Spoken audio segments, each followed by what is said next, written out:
Okay, if you go to minnesotacourts.gov, I'm on Aimee Bock, the Minnesota Department of Education versus Aimee Bock. Okay, now, again, Minnesota Department of Education, they're the ones that are approving all these grants that Feeding Our Future is requesting.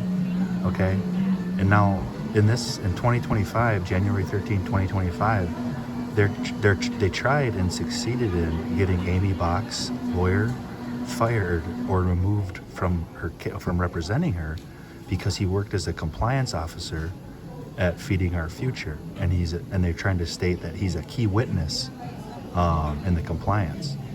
Okay, now do you know how backwards this is?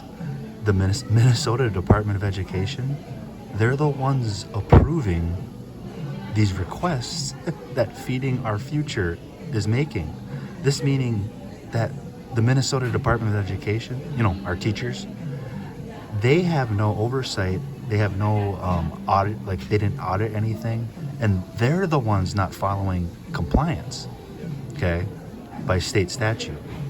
So this is kind of backwards. Instead of the headline being, this is a Feeding Our Future fraud scandal, this should be a Minnesota Department of Education fraud scandal for approving all this. They're the ones who approved all this fraud. Okay, so it's not.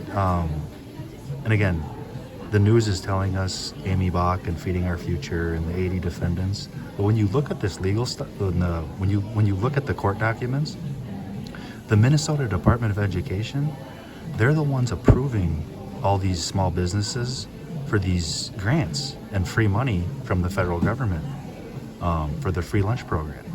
Okay, so the Minnesota Department of Education, I think the woman in charge when all this was happening, she was asked to resign, and there's a new commissioner in charge of the Minnesota Department of Education.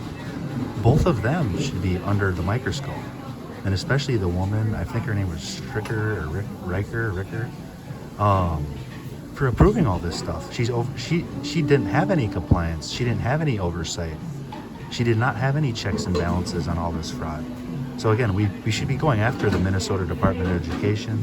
And I think at first I go, what, Aimee Bock, when you read everything on the news, they're telling you she's the fall girl, right? And I think that's exactly what she is. She was trying to expose how much fraud was going on at the Minnesota Department of Education. And they basically framed her and set her up with the courts, with the help of the Minnesota district courts. Now, and again, I don't trust any law enforcement agency. I don't trust the FBI. I don't trust, anybody in law enforcement.